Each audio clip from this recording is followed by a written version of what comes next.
where creativity strives, where cultural identity empowers the next generation, and where the collective dream of a united, vibrant nation is realized. The future of our nation depends on how we're invited to listen deeply to the songs of the Sapi, the textures of textile, and the wisdom of those who walk between tradition and innovation. Since its founding in August 2007, almost 18 years ago, by Petronas and Shell, the Merdeka Award Trust has stood as a beacon of excellence, honoring Malaysians whose contributions have uplifted our nation. Through our signature program, which is the Merdeka Award and the Merdeka Award Grant for International Attachment, we continue to champion innovation, thought leadership, and global perspective. Nation building is not only about infrastructure or policy, it is also about nurturing the creative spirit that binds us together. And in the process, culture is not static. It evolves, adapts, and inspires, shaped by courageous individuals who are blending the wisdom of our ancestors with the opportunities of today. Let's explore how our heritage and creativity can shape not only who we are, but who we become as one people, one nation. Thank you for being part of this story. I hand it over to now, Frida. Over to you. Thank you.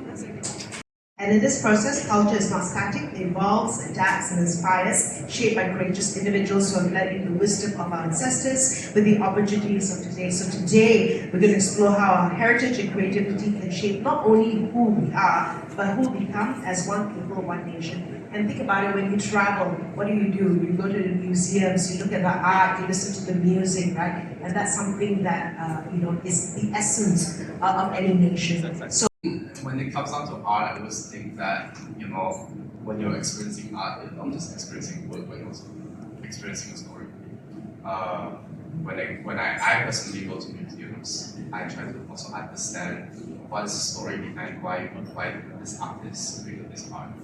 And I feel like I was just explaining as well, sometimes, like when you read something, that's how we understand how stories are being transmitted by reading. But sometimes there's certain things that language, in terms of like words, is hard to express. Because perhaps it's on the material things, perhaps it's in like the familiarity of the visual.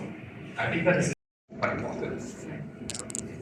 When we talk about developed nation, it's not just the hardware, it's the software as well. Hello. Good afternoon, everybody. Thank you, Frida. For me, cultural heritage is the glue that binds the community together. It's fostered shared sense of identity, of history, of values, through tangible and intangible heritage.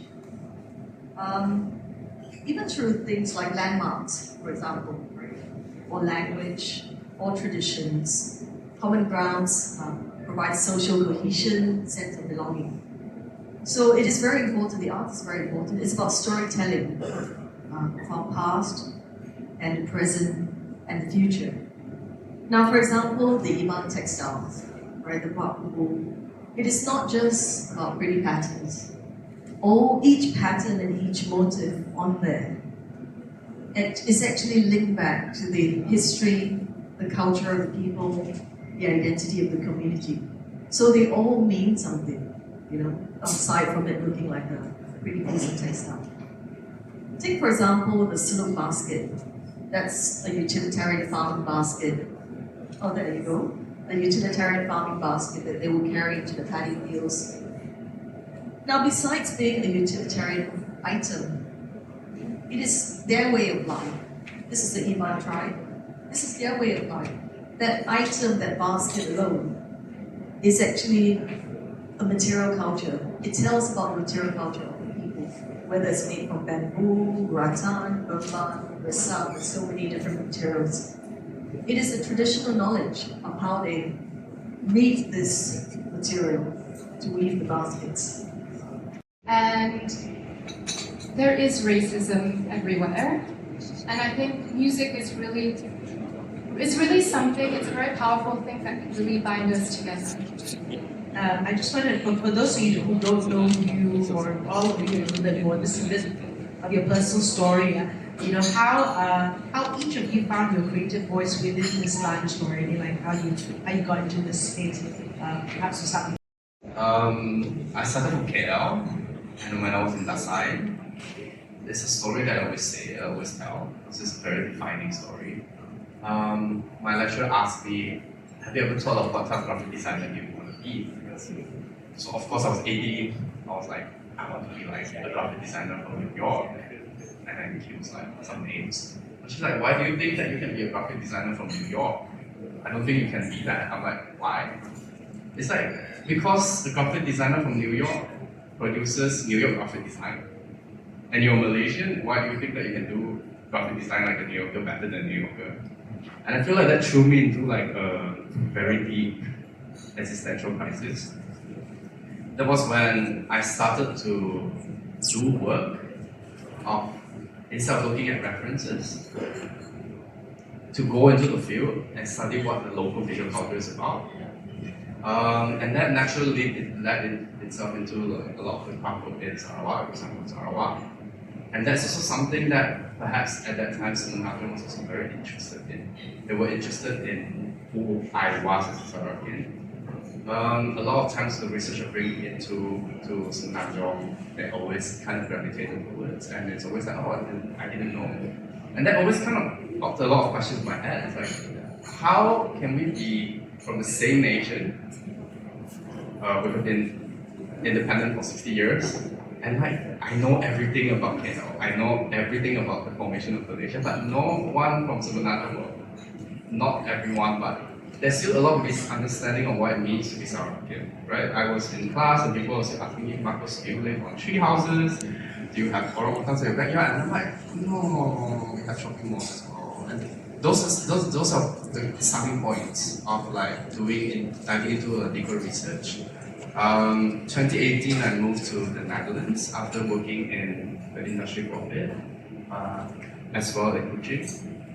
And then the questions got expanded. That was the first time when I encountered the word decolonization, and then it became like complicated, right? It became like a larger topic as well. But it came from, I would say, like if I were to summarize, sort of learn about myself by understanding your past. And I learned about myself as well when I'm in a position in the West of how I relate to the larger history of my past as well. So it's just a journey of figuring out who I am, and then people are interested in that. And suddenly it's a career. Right, it is an interesting career, right? And your Pinyan Circus is it? There's travel around the world, so bold, colorful, and visually reflective.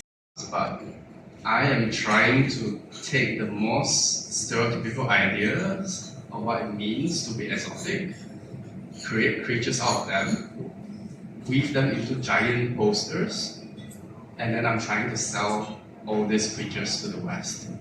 So I'm trying to sell my own culture like intentionally to the West, to try to kind of like have this conversation as well. Like, what does it mean that I'm only valuable to you when I'm a commodity, when my culture is a commodity? And that started a lot of intellectual, well, not intellectual, but also discussions. Perhaps sometimes people when they approach the artwork, it's like, oh, this is a very beautiful textiles. I've been to Malaysia before, but there's also some questions as well, like what is this about? Well, it stems from this also, this thought that I have. A lot of the times, the way that I understand myself as Sarawakian is through the text of and descriptions of the colonizers. Generation to be born outside of the rainforest, and still having very close roots to our Kalapit heritage, but at the same time we grew up with MTV, Astro, fashion magazines. So I think at some point I probably felt like I had to be either this or either that. But then I think through this art, through the music, I've really kind of reconciled that I am both, and my generation is both, and that's what we express through my music, through fashion, through music videos. And I realized that that is the reality and the truth for many Malaysians of my generation.